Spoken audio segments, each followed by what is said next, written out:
Você quer entender um pouquinho sobre bancos e alguma ideia sobre fintechs, principalmente esses bancos, Bradesco, Nubank, estou misturando aqui as coisas, Banco do Brasil, BBAS3, Banco Inter.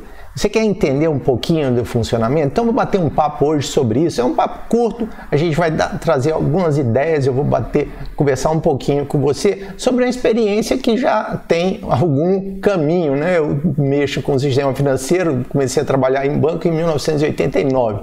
Então a gente tem bastante chão aí para conversar e trocar uma ideia com você, principalmente para você que está começando agora e vendo, né, alocando seu recurso em instituições financeiras, virando sócio de instituições financeiras.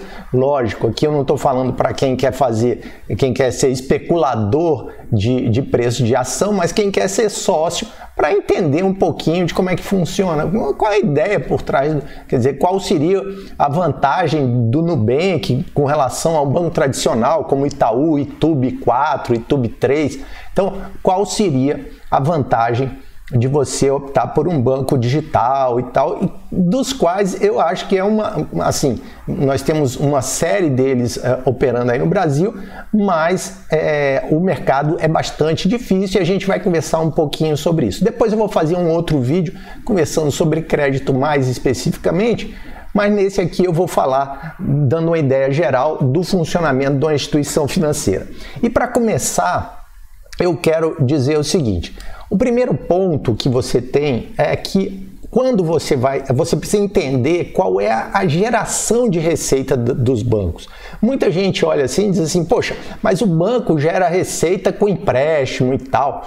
Então, ou então o banco gera receita tendo muitos clientes. Veja, o modelo de negócios tradicional da instituição financeira, ele é um modelo que teve como base a mesclagem de uma série de instituições que o Brasil já autorizou. O que quer dizer isso? O mercado brasileiro, ele dividia as instituições financeiras em função de especialização. Então instituições financeiras e às vezes não instituições financeiras, porque existe uma sutileza aí com relação a esse detalhe. Mas isso não vem muito ao caso. O que interessa é o seguinte, é que antigamente você tinha lá um banco, uma instituição financeira que era banco, outra instituição financeira que era financeira, você tinha uma outra que era corretora de valores mobiliários, você tinha corretora de câmbio, você tinha empresa de arrendamento mercantil, que era para fazer eram as empresas de leasing. E aí o que aconteceu? Da gente copiar esse modelo, que esse era um modelo aplicado fora do Brasil, para segmentar, para evitar a criação de grandes conglomerados. No Brasil isso não funcionou. Então as instituições começaram a puxar todos esses negócios para uma só. Então você tinha lá, por exemplo, um banco como o Bradesco, ele tinha a financeira lá, ele tinha, na realidade a financeira do Bradesco foi ele foi comprando algumas coisas, então às vezes não era a marca do Bradesco, mas em geral você tinha várias instituições financeiras que tinham lá a sua empresa de arrendamento mercantil, a sua empresa a sua corretora de valores, você tinha a empresa com a financeira, né? Então, o que acontece? Eles pegaram todas essas empresas e, num determinado momento, foi autorizada a criação de uma estrutura chamada banco múltiplo. E aí esse banco múltiplo, ele era o quê? Ele tinha todas essas operações debaixo de uma coisa só. E eu estou contando essa história para você entender o que pode estar acontecendo no mercado, que você vê empresas de tecnologia entrando, ou empresas que prestam serviços financeiros entrando, e elas estão com um resultado muito restrito. E provavelmente essa observação ela tem a ver com essa formação do sistema financeiro brasileiro hoje. Aliás, essa formação que houve com a situação do sistema financeiro que está hoje posto aí. Então vamos imaginar o seguinte: você pega uma instituição como o Nubank, que chegou com a proposta de não cobrar tarifas naquelas operações mais tradicionais de TED, de transferências, essa coisa toda. Isso aí deu um ganho para a entrada do Nubank no mercado, com uma oferta de um cartão de crédito que possibilitaria as pessoas a ter uma operação bancária, né, dentro de uma empresa de cartão de crédito. Porque o Nubank, quando foi criado, ele tinha essa estrutura lá de empresa de cartão de crédito. Mas isso aí não daria sustentação para um mega banco, né? Então ele tem aquela estrutura para fazer o quê? Para tentar fazer captação de pessoa física. E ele foi extremamente eficiente nesse trabalho. Ele fez uma captação gigantesca, porém, ele tem que conseguir meios, diferentemente das grandes instituições, que desenvolveram sistemas de geração de renda, geração de resultado. Então, por exemplo, se você pega uma estrutura do tipo Banco do Brasil ou do tipo Itaú, eles têm inúmeras linhas de negócios, né? Então, por exemplo, você tem a parte de tesouraria da instituição financeira, você tem a parte de administração de ativos, né? Então são as assets, o pessoal gosta de nome em inglês, está aí nome em inglês para vocês. Então são as assets que estão dentro do banco e que elas têm uma sinergia, porque, por exemplo, essas instituições grandes, elas aproveitam para vender os produtos delas, obviamente. Ela não vai oferecer... Óbvio que atualmente está tendo uma liberalidade maior de você colocar lá produtos de outras instituições para vender, mas não tenha dúvida que o foco, o direcionamento vai para aquelas empresas, para aqueles negócios dos quais o acionista principal é dono.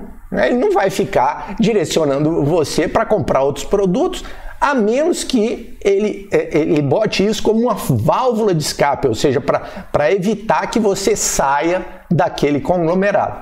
Então, voltando às linhas de negócio, você tem empréstimos para o agronegócio, você tem uma estrutura de crédito. Por exemplo, vamos imaginar aqui uma grande empresa, certo? É uma grande empresa que faz lá operações de câmbio gigantescas, certo? Ela exporta ou ela importa muita coisa.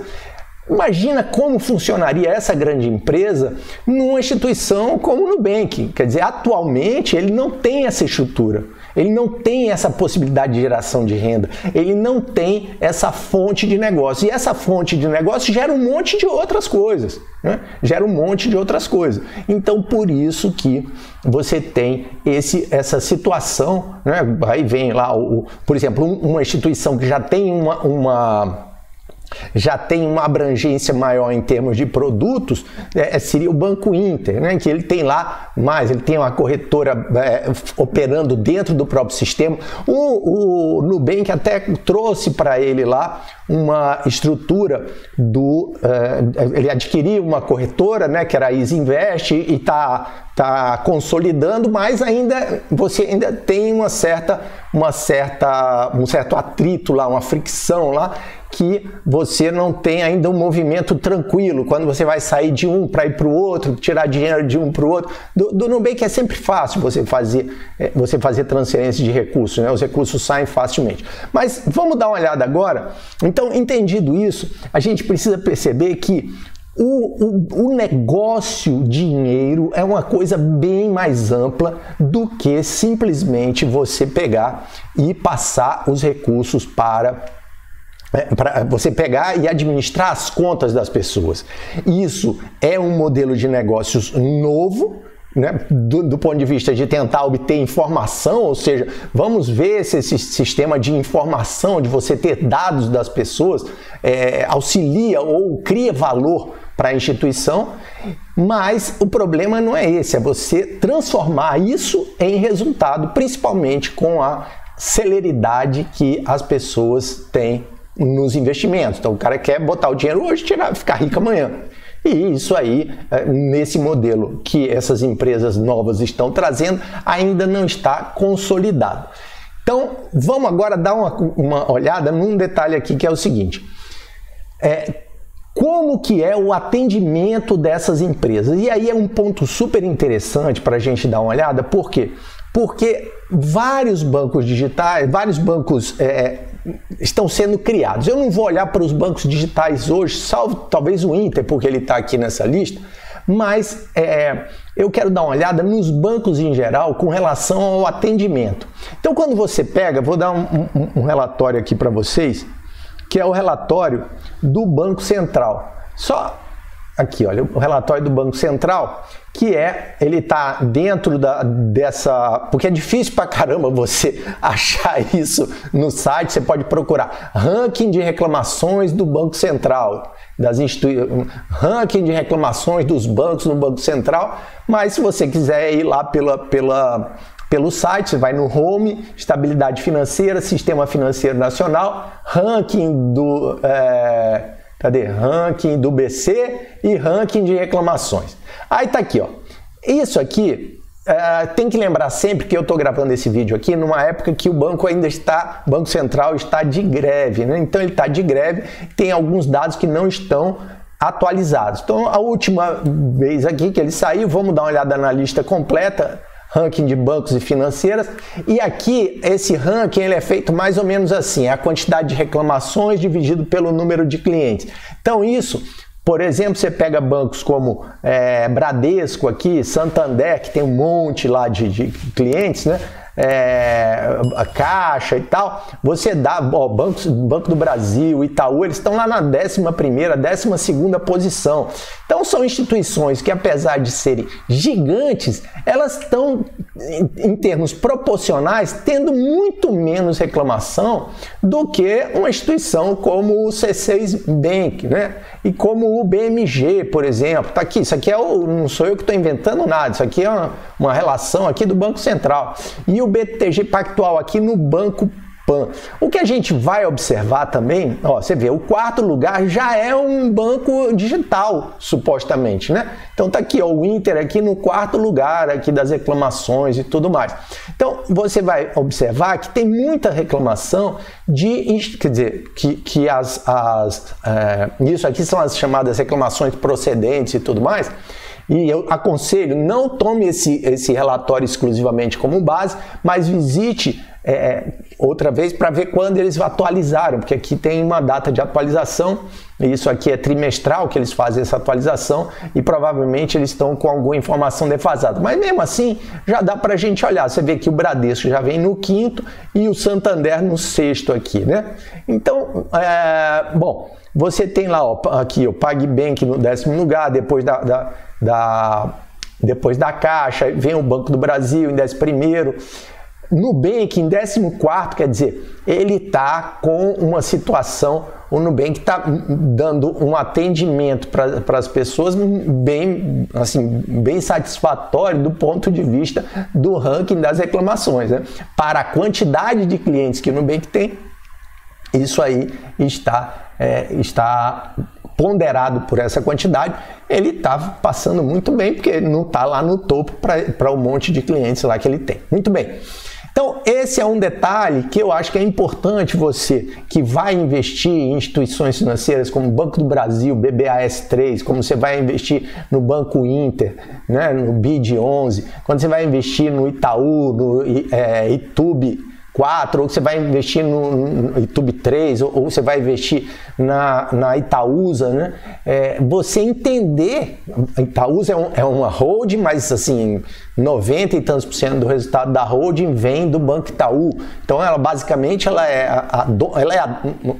tem uma grande participação lá no Banco Itaú e a grande parte da receita dela vem do Itaú. Então assim, é importante que você conheça essa parte de atendimento das instituições financeiras para poder fazer a sua escolha, porque isso mostra se a instituição financeira, mostra até que ponto a instituição financeira está tomando conta dos seus clientes e até que ponto ela vai ter uma continuidade nos negócios. Então essa era a ideia desse primeiro passo aqui que eu queria conversar com você. Vou falar também hoje de uma coisa que ainda não é bem entendida, que também está aqui no Banco Central, e eu vou passar aqui agora, que é o índice de Basileia, tá? Tá aqui o índice de Basileia, eu vou já mostrar aqui, explicar um pouquinho o que é isso, como é que funciona. Depois eu vou fazer outro vídeo ainda sobre esse tema, mas vamos falar um pouquinho do índice de Basileia, que é para você entender o que é isso. Então, o índice de Basileia, depois eu vou entrar no detalhe, não vai ser nesse vídeo de hoje, mas ele é vendido como uma coisa maravilhosa. E na realidade, o índice de Basileia ele tem que ser visto sob dois aspectos. Primeiro aspecto do ponto de vista da solidez da instituição financeira. Legal, solidez da instituição financeira é importante. O que o índice de Basileia mede? O índice de Basileia mede o seguinte: quanto do meu capital, qual é o percentual supostamente do meu capital para fazer frente aos riscos que a instituição está tomando. Então, vamos dizer o seguinte: se ela só fez um empréstimo, a única coisa que ela fez foi um empréstimo no valor de R$100, certo? Ela fez um empréstimo no valor de R$100. Então, se ela tiver R$1 de capital, desculpa, R$10 de capital, R$10 de capital, tá? Então ela fez um empréstimo de R$100, ela tem R$10 de capital. Você diz, espera aí, Beto, mas como é que ela faz um empréstimo de R$100 se ela só tem R$10 de capital? Aí você lembra da sua conta de poupança, você lembra da sua LCA, você lembra lá do seu CDB, essas coisas todinhas estão onde? Elas estão para completar esses R$10. Então, o banco tem R$10, ele pediu emprestado a você R$90 e emprestou os R$100. Muito bem, o índice de Basileia, ele mede a relação entre o ativo, ou seja, os R$100 que estão emprestados para as pessoas, não o que ele pediu emprestado de você, mas os R$100 que ele emprestou para as pessoas, comparado com os R$10 que o banco tem de capital. Observe o seguinte: então, no caso de um banco que tenha R$10 de capital e tenha R$100 de empréstimo, o índice de Basileia dele é de 10%. 10 dividido por 100 dá 0,1, o que é 10%, que significa 10%. Então, esses 10%, eles são o índice de capital da instituição financeira. Aí tem uma série de sofisticações do ponto de vista de empréstimos. Então você pode ter um tipo de empréstimo que caracterize capital, mas eu não vou entrar nessa conversa toda aqui, mas é só para você ter noção do seguinte: o índice de capital, ele tem um lado bom e um lado ruim. Por quê? Porque, veja, o que o acionista quer é a maximização do uso do capital. Veja, o acionista de uma instituição financeira não é o credor da instituição financeira, é o acionista da instituição financeira. Quem é o credor da instituição financeira? Quem é que dá crédito? Quem é que empresta dinheiro para a instituição financeira? É você. Quando aplica no LCA, quando compra um CDB, quando bota o dinheiro na poupança, você está dando crédito para a instituição financeira, você está emprestando o seu dinheiro para a instituição financeira.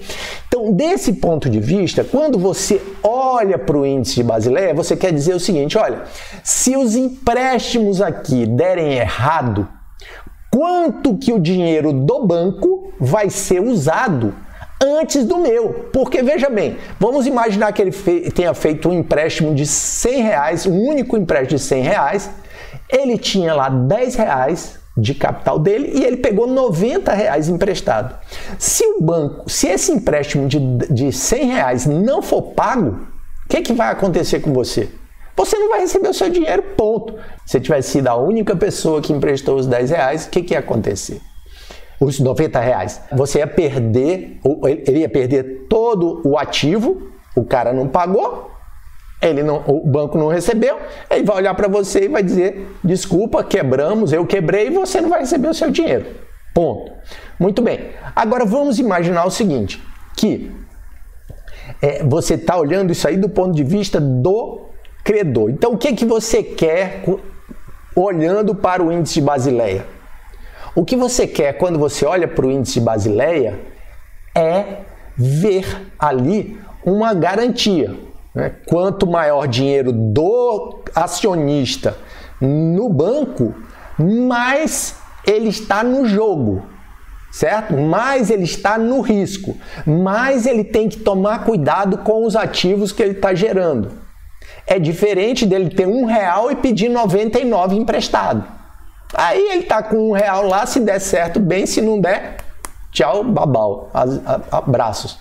Então, o que é que acontece? Do ponto de vista do credor, esse é o objetivo. E do ponto de vista do acionista? O ponto de vista do acionista é maximizar o ganho. E como é que um banco maximiza o ganho? Como é que o banco maximiza o ganho com relação ao crédito?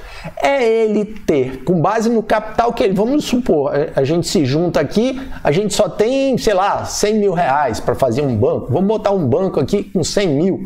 Nós dois aqui, ou nós e todo mundo que está assistindo aqui, juntamos R$100 mil. A gente só tem aquilo. E a gente sabe que onde que o banco ganha dinheiro? É comprando dinheiro emprestado, tomando dinheiro emprestado, ou seja, comprando dinheiro de quem tem e emprestando para quem não tem. Então, é nessa operação que o banco ganha. Ele ganha na diferença, que o pessoal chama de spread bancário, ele ganha na diferença das taxas de juros para a operação de crédito. Quero deixar bem claro, isso é para a operação de crédito, certo? Então, nessa operação de crédito, o que ele vai fazer?